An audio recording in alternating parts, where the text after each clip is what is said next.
Insurance adviser की सबसे बड़ी दिक्कत ये होती थी कि इंश्योरेंस एडवाइजर हमेशा ये बोलते थे कि सर ब्रांच में जाते हैं तो ब्रांच में हमारे सवालों के जवाब कोई नहीं देता है। किसी से पूछते हैं, अपने सीनियर से पूछते हैं तो वो भी सवालों के जवाब नहीं देते हैं। अब हमारे जो सवाल हैं उनके जवाब कैसे मिल पाएंगे? तो दोस्तों, आपके लिए हमारा YouTube चैनल इसीलिए बना है कि हम आपके सवालों के जवाब दें। और आज इस वीडियो में हम बहुत सारे दर्शकों के सवालों के जवाब लेने वाले हैं, जो दर्शक हमारे YouTube चैनल पर हमसे सवाल पूछ रहे हैं। हो सकता है इनमें से आपके भी प्रश्न लिए जाएं, तो वीडियो से बने रहें। और अगर आपने अभी तक कोई सवाल हमसे नहीं पूछा है तो आप कमेंट करके जरूर हमसे सवाल पूछिए, क्योंकि हम आने वाले समय में कोशिश करेंगे कि आपके प्रश्न को लेकर आपके प्रश्न का जवाब आपके सामने इस वीडियो के माध्यम से रखें। तो जो दर्शक पहली बार हमारे YouTube चैनल से जुड़े हैं, चैनल को सब्सक्राइब करना बिल्कुल ना भूलें, क्योंकि हमारे YouTube चैनल और Facebook पेज पर हर एक इंश्योरेंस एडवाइजर के प्रश्नों के जवाब देने की पूरी कोशिश की जाती है। आपका सवाल इंश्योरेंस के बारे में हो सकता है, आपका सवाल कस्टमर नहीं मिलने के कारण हो सकता है, आपका सवाल ये हो सकता है कि सर हम कस्टमर कैसे ढूंढें, आपका सवाल प्रोडक्ट के बारे में हो सकता है, आपका सवाल अपने ग्रोथ पैथ के बारे में हो सकता है कि आप कैसे आगे बढ़ पाएंगे। इन सभी प्रश्नों के जवाब आपको हमारे YouTube चैनल पर दिए जाते हैं। तो नमस्कार दोस्तों, मैं अमित त्यागी और आप देख रहे हैं हमारा YouTube और Facebook प्रोग्राम। आज हम अपने दर्शकों के कुछ ऐसे सवाल ले रहे हैं जो दर्शक हमसे काफी टाइम से सवाल पूछ रहे थे, लेकिन उनके सवालों को नहीं लिया जा रहा था। हमने प्रयास किया कि आपके सवालों को हम ले पाए इस प्रोग्राम में, और कुछ दर्शक हैं जिनके सवालों को हमने लिया है। सबसे पहले जो हमारे दर्शक हैं वो हैं पूरन सिंह शेखावत। पूरन सिंह शेखावत जी, सबसे पहले तो आपका बहुत बहुत शुक्रिया, क्योंकि आपने हमारे इस प्रोग्राम में इतना सपोर्ट किया है। आपने हमारे फेसबुक पेज को भी लाइक किया, फॉलो किया, और साथ में आपने हमारे YouTube चैनल को भी सब्सक्राइब किया है। आप हमारा रेगुलर प्रोग्राम देखते हैं, इसके लिए आपका तहे दिल से बहुत बहुत धन्यवाद पूरन सिंह जी। पूरन सिंह जी का सवाल है, सर राइडर क्या होता है? पूरन सिंह जी, मैं आपको बताना चाहता हूं, वैसे तो मैं आप लोगों के लिए अपने YouTube चैनल पर एक सेपरेट वीडियो डाल चुका हूं राइडर के बारे में कि राइडर क्या होता है, लेकिन आपने प्रश्न पूछा और आपके प्रश्न को हमने सेलेक्ट किया, तो आपके प्रश्न का जवाब मैं देने की कोशिश करता हूं। राइडर एक ऐसा जरिया होता है इंश्योरेंस पॉलिसी में जिसके द्वारा आप अपने कवरेज को इंक्रीज कर सकते हैं।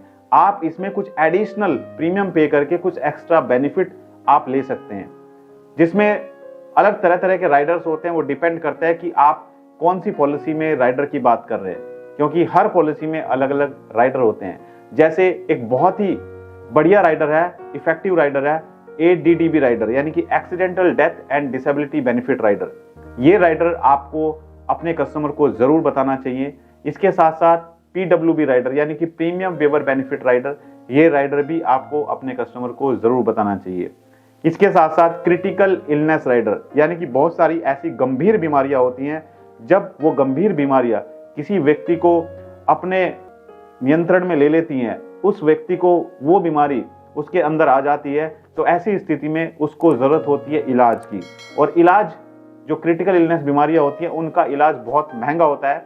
तो इसके लिए अगर आपने क्रिटिकल इलनेस राइडर लिया हुआ है, जिसके लिए आपको एक्स्ट्रा प्रीमियम पे करना पड़ेगा, तो वो गंभीर बीमारी होने पर इंश्योरेंस कंपनी एक लमसम अमाउंट कस्टमर को पे कर देती है। इसके साथ साथ DAB राइडर होता है, डबल एक्सीडेंटल बेनिफिट राइडर। तो ये बहुत सारे ऐसे राइडर हैं जो आपको अपने कस्टमर को बताना चाहिए। राइडर यानी कि जो भी आपकी बेसिक पॉलिसी है, उस बेसिक पॉलिसी के बेनिफिट तो आपके चलते ही रहेंगे। इसके साथ साथ आप थोड़ा सा प्रीमियम एक्स्ट्रा पे करके इन राइडर को ले सकते हैं। ये राइडर ऑप्शनल होते हैं, ये मैंडेटरी नहीं होते। ये कस्टमर के ऊपर डिपेंड करता है कि कस्टमर राइडर लेना चाहता है या नहीं लेना चाहता है। तो पूरन सिंह शेखावत जी, आई होप आपको आपके प्रश्न का जवाब मिल चुका होगा। अगले हमारे दर्शक हैं जिन्होंने LIC जीवन अमर प्लान के बारे में जो हमने वीडियो बनाया था उस पर कमेंट किया है। इन्होंने अपना नाम तो नहीं लिखा है, लेकिन इनकी ID यूजर के नाम से है, user-VQ6GF5 समथिंग करके इन्होंने अपनी ID बनाई हुई है। इनका सवाल है, डेथ नहीं हो तो मैच्योरिटी मिलेगा क्या? देखिए, आपने अपना नाम तो नहीं लिखा है, मैं आपको बताना चाहता हूं, कोई भी टर्म इंश्योरेंस पॉलिसी अगर आप लेते हैं, चाहे कोई भी टर्म इंश्योरेंस पॉलिसी है, वो टर्म इंश्योरेंस पॉलिसी सिर्फ आपके कवरेज को, आपकी लाइफ को प्रोटेक्ट करते हैं। यानी कि अगर पॉलिसी पीरियड के बीच में जो भी टेन्योर आपने लिया है, अगर आपने 10 साल का टेन्योर लिया है या आपने 20 साल या 30 साल का टेन्योर लिया है, जो भी टेन्योर आप लेते हैं पॉलिसी लेते समय, अगर उस टेन्योर के बीच में पॉलिसी होल्डर की डेथ हो जाती है, तो डेथ होने के समय पर जितना भी सम एश्योर्ड आप लेते हैं पॉलिसी लेते समय, जितना भी इंश्योरेंस कवर आप चुनते हैं पॉलिसी लेते समय, वो इंश्योरेंस कवर आपके नॉमिनी को मिल जाता है। लेकिन अगर पॉलिसी पीरियड के बीच में पॉलिसी होल्डर की डेथ नहीं होती है, पॉलिसी होल्डर जीवित है पूरे टेन्योर तक, यानी कि जितने समय की पॉलिसी है उतने समय तक पॉलिसी होल्डर जीवित है और पॉलिसी का टाइम कंप्लीट हो जाता है, तो टर्म इंश्योरेंस पॉलिसी में कोई भी पैसा वापस नहीं मिलता है, कोई भी पैसा रिटर्न नहीं होता है। तो टर्म इंश्योरेंस बेसिकली सिर्फ आपकी लाइफ को प्रोटेक्ट करता है, जिसमें आपको एक कवरेज दे दिया जाता है। आप 10 लाख, 15 लाख, 20 लाख, 25 लाख, 50 लाख, 1 करोड़ कोई भी कवर ले सकते हैं अपनी इनकम के अकॉर्डिंग। अगर पॉलिसी होल्डर की डेथ होती है तो डेथ होने पर नॉमिनी को उतने कवरेज का अमाउंट मिल जाता है। तो आई होप आपको आपके प्रश्न का जवाब मिल चुका होगा। अगले जो हमारे दर्शक हैं हमारे, इन्होंने भी अपना नाम नहीं लिखा है, इनका आईडी है ब्लैक लिस्टेड पंडित, इनका आईडी है। इन्होंने लिखा है bro, first installment policy purchase time agent देता है या कस्टमर। देखिए ये भी एक बहुत बड़ा प्रॉब्लम आता है नए एडवाइजर के साथ में, क्योंकि पॉलिसी आप कस्टमर को दे रहे हैं, कंपनी यानी कि LIC ऑफ इंडिया या कोई भी कंपनी आपको सैलरी पे नहीं कर रही है। आप जो काम कर रहे हैं, आपकी काम पर जो आपका पे आउट बनता है वो कंपनी आपको पे करती है, यानी कि इसमें कोई आपका सैलरी आपको नहीं मिल रहा है, आपकी मेहनत का पैसा आपको मिल रहा है। तो आप जो पॉलिसी करते हैं, अगर महीने में आप एक पॉलिसी करते हैं और उस एक पॉलिसी का प्रीमियम 1 लाख है, तो उसके ऊपर जो भी आपका कमीशन बनता है वो कमीशन आपको पे कर दिया जाता है। तो ये कमीशन कस्टमर के अकाउंट से नहीं कटता है, ये कमीशन कस्टमर के प्रीमियम में से नहीं कटता है, ये कमीशन आपको इंश्योरेंस कंपनी देती है कि भाई आप काम कर रहे हो, आप मीडिएटर हो, तो आपका जो पे आउट है वो इतना बनता है। जैसे अगर आप किसी पेंट की शॉप पे जाते हैं, आपको घर में व्हाइट वॉश कराना है, आपको पेंट कराना है, आप वहां पर जाते हैं, उस पर MRP 520 रुपए है, तो वो आपको 520 का या 500 का पेंट का डब्बा उठा के दे देता है, लेकिन उसके ऊपर उसको कमीशन मिल रहा है। उस दुकानदार को जिस कंपनी का उसने पेंट बेचा है उसको उसके ऊपर कमीशन मिल रहा है 50 रुपए या 100 रुपए। तो वो पैसा कस्टमर की जेब से तो नहीं गया है, कस्टमर की जेब से वो पैसा नहीं गया, वो पैसा जो उस दुकानदार को पे कर रही है वो कौन पे कर रही है, वो कंपनी पे कर रही है जिसका प्रोडक्ट उसने बेचा है। तो LIC एजेंट, इंश्योरेंस एजेंट जो भी काम कर रहे हैं, तो भाई ये कमीशन का धंधा बंद करें। कमीशन अगर आप दे रहे हो तो काम करने का कोई फायदा नहीं है, काम करना फिर आपको बंद कर देना चाहिए, क्योंकि आप काम कर रहे हो। सबसे बड़ी प्रॉब्लम आती है नए इंश्योरेंस एडवाइजर के सामने। नए इंश्योरेंस एडवाइजर जो मार्केट में पॉलिसी बेचने के लिए जाते हैं, उनके सामने सबसे बड़ी दिक्कत यही आती है कि कस्टमर कहता है कि मुझे तो वो एजेंट इतना कमीशन दे रहा है, राइट। तो अगर कमीशन की बात आती है तो मैं तो आप सभी से यही कहता हूं कि भाई कोई पैसा आपको नहीं देना है, किसी को कोई पैसा मत दीजिए, पॉलिसी करके कोई फायदा नहीं है अगर आप कमीशन देके, क्योंकि बहुत सारे ऐसे एडवाइजर हैं जो अगले 2-3 साल का प्रीमियम का कमीशन भी दे देते हैं और आगे कस्टमर पे नहीं करता है तो बाद में वो अपना सर पकड़ लेते हैं। तो इस तरीके से अगर कोई आपके सामने कस्टमर डिमांड करता है कमीशन की, तो साफ मना कर दीजिए कि सर सॉरी, मैं कमीशन नहीं दे सकता हूं, क्योंकि मैं काम कर रहा हूं, तो मैं पैसा कमाने के लिए काम कर रहा हूं। अगर आपको कमीशन कोई और दे रहा है तो आप वहां से इंश्योरेंस पॉलिसी करा सकते हैं। अगला जो सवाल है ये है रमन वर्मा जी। रमन वर्मा जी हैं हमारे दर्शक, जिन्होंने YouTube पर हमारी वीडियो देखी और वीडियो ENH के बारे में वीडियो बनाई हुई थी, उस पर इन्होंने कमेंट किया। और कमेंट इन्होंने किया, आप सभी दर्शकों को जानना भी बहुत जरूरी है, क्योंकि आप सभी दर्शक कहीं ना कहीं इंश्योरेंस सेक्टर में काम करते हैं, इंश्योरेंस सेक्टर से जुड़े हुए हैं, तो हो सकता है ये सवाल आपके सामने भी आए। और इनका सवाल है, पति के बैंक अकाउंट से पत्नी और बच्चों की पॉलिसी ENH हो सकती है क्या? यानी कि अगर हस्बैंड ने अपनी वाइफ और बच्चों के लिए कोई इंश्योरेंस पॉलिसी ली है और हस्बैंड चाहता है कि उसके बैंक अकाउंट से ऑटोमेटिक पैसा डिडक्ट हो, तो क्या यह संभव है? तो रमन वर्मा जी, बिल्कुल ये संभव है। आप कोई भी पॉलिसी करते हैं, अगर हस्बैंड प्रीमियम पे कर रहा है तो वो अपनी वाइफ और बच्चों के लिए ENH करा सकता है, यानी कि हस्बैंड के अकाउंट से पैसा डिडक्ट होता रहेगा। आपके सामने एक इतना बड़ा बहुत ही आसान तरीका है। अब आपको कस्टमर के पास जाके प्रीमियम कलेक्ट करने की जरूरत नहीं है। आप कस्टमर के पास जाएंगे, कस्टमर का आप ई-नेच ऑनलाइन भी कर सकते हैं, यानी कि आप LIC की वेबसाइट पर जाकर ई-नेच रजिस्ट्रेशन कर सकते हैं।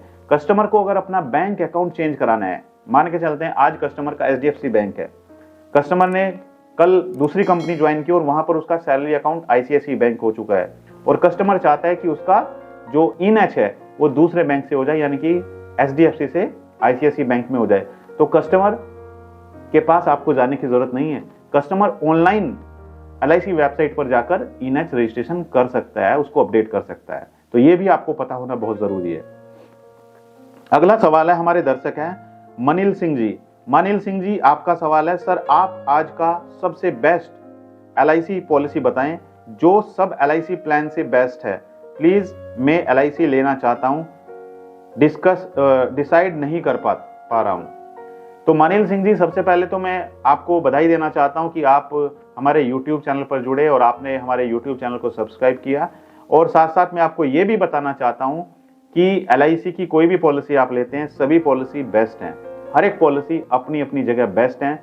बस आपको अपनी जरूरत के अकॉर्डिंग एक ऐसी पॉलिसी चुननी है जो पॉलिसी आपके लिए सही हो, क्योंकि आपकी रिक्वायरमेंट क्या है, आपकी रिक्वायरमेंट के अकॉर्डिंग आपको एक ऐसी पॉलिसी आपका फाइनेंशियल एडवाइजर सजेस्ट करेगा। क्योंकि मुझे तो आपकी रिक्वायरमेंट के बारे में नहीं पता है कि आपकी रिक्वायरमेंट क्या है। तो आपकी रिक्वायरमेंट जो भी है आप अपने फाइनेंशियल एडवाइजर से डिस्कस करें और फाइनेंशियल एडवाइजर आपकी रिक्वायरमेंट के अकॉर्डिंग आपको बेस्ट पॉलिसी सजेस्ट करेगा। अगर आपको चिल्ड्रन प्लान चाहिए तो चिल्ड्रन प्लान में आप LIC की जीवन तरुण पॉलिसी ले सकते हैं। बेटी के लिए प्लान चाहिए तो LIC की जीवन लक्ष्य कन्यादान पॉलिसी आप ले सकते हैं। अगर आपको कोई ऐसा प्लान चाहिए जिसमें आपको रेगुलर इनकम मिले तो आप LIC का जीवन उमंग प्लान या फिर जीवन उत्सव प्लान ले सकते हैं। और अगर आपको कोई ऐसा प्लान चाहिए जिसमें आपको हर 5 साल में पैसा मिले तो आप LIC का मनी बैक प्लान ले सकते हैं। तो सभी पॉलिसी अपनी अपनी जगह बेस्ट हैं। बस आपको देखना यह है कि आपके लिए कौन सी पॉलिसी फिट बैठती है। अगले जो हमारे दर्शक हैं उनका नाम है अमर कुमार दास। अमर जी, आपका बहुत बहुत स्वागत है। अमर जी का सवाल है, सर मेरा एक इंपॉर्टेंट क्वेश्चन है, मैं अगर जयपुर में एक पॉलिसी इश्यू करवा के फिर परमानेंट कोलकाता शिफ्ट हो जाऊं और एजेंसी कोलकाता परमानेंट ट्रांसफर कर लूं, फिर कोलकाता में पॉलिसी इशू करूं तो फिर पॉलिसी क्लेम के टाइम कस्टमर को कोई दिक्कत तो नहीं होगा? अमर कुमार दास जी, देखिए ऐसा है कि आप जयपुर में हैं, अभी आपकी एजेंसी जयपुर में है, आप जयपुर में पॉलिसी करते रहिए। जितने भी कस्टमर आपके होंगे जयपुर में, तो वो कस्टमर जयपुर की ब्रांच में ही रहेंगे। जब आपकी एजेंसी जयपुर से कोलकाता में शिफ्ट हो जाएगी, ट्रांसफर हो जाएगी, तो उसके बाद आप जब नए कस्टमर अपने अंडर में लॉगिन करेंगे, नई पॉलिसी लॉगिन करेंगे, तो आपकी पॉलिसी कोलकाता की ब्रांच में लॉगिन होगी। यानी कि आपके कस्टमर की जो पॉलिसी होगी उनकी ब्रांच कोलकाता होगी। पहले आपके कस्टमर की ब्रांच जयपुर थी। जो पुराने कस्टमर थे जब आप जयपुर में थे, आप अगर चाहते हैं उनको अपने अंडर में लेना, अपनी ब्रांच में लाना, तो आप उनकी पॉलिसी को ट्रांसफर करा सकते हैं जयपुर से कोलकाता में। लेकिन जहां तक बात है क्लेम का, तो कस्टमर को कोई प्रॉब्लम नहीं होगी क्लेम के बारे में। कस्टमर जितने भी जयपुर के कस्टमर थे आपके, उनको क्लेम के लिए जयपुर की ब्रांच में जाना पड़ेगा और नए कस्टमर जो आपके कोलकाता में हैं उनको क्लेम के लिए कोलकाता में जाना पड़ेगा। बट आने वाले टाइम में LIC में सब कुछ सेंट्रलाइज हो जाएगा, तो किसी भी ब्रांच में आने वाले समय में आप क्लेम के लिए अप्लाई कर सकते हैं, आपके कस्टमर क्लेम के लिए अप्लाई कर सकते हैं।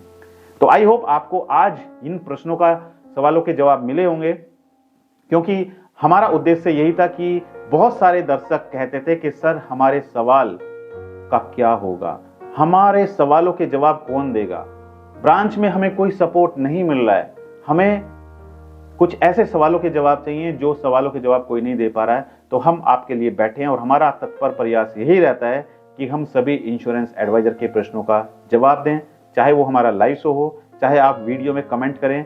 तो अगर आपके अभी भी कोई सवाल हैं, आप अभी भी कोई सवाल पूछना चाहते हैं, तो आप इस वीडियो के कमेंट में कमेंट कर सकते हैं। मैं कोशिश करूंगा कि नेक्स्ट वीडियो में आपके सवालों के जवाब दे पाऊं। तो अगर आपको हमारा वीडियो अच्छा लगा तो वीडियो को लाइक कीजिए और शेयर कीजिए अपने दोस्तों के साथ में। और जो दर्शक पहली बार हमारे YouTube चैनल पर जुड़े हैं, हमारे YouTube चैनल को सब्सक्राइब करना बिल्कुल ना भूलें और साइड में जो बेल आइकन है उस पर जाकर नोटिफिकेशन को ऑल पर सेट करें। और जो दर्शक हमारे वीडियो हमारे फेसबुक पेज पर देख रहे हैं, हमारे फेसबुक पेज को लाइक कीजिए और फॉलो कीजिए। और भूलिएगा नहीं, हर एक संडे रात ठीक 9 बजे मैं आप लोगों के लिए यूट्यूब और फेसबुक लाइव प्रोग्राम लेकर आता हूं, जहां पर आप सभी दर्शकों के सवालों के जवाब दिए जाता है। तो आज की इस वीडियो में इतना ही। थैंक यू सो मच, बहुत बहुत धन्यवाद आप सभी का हमारी वीडियो से जुड़ने के लिए। Thank you so much.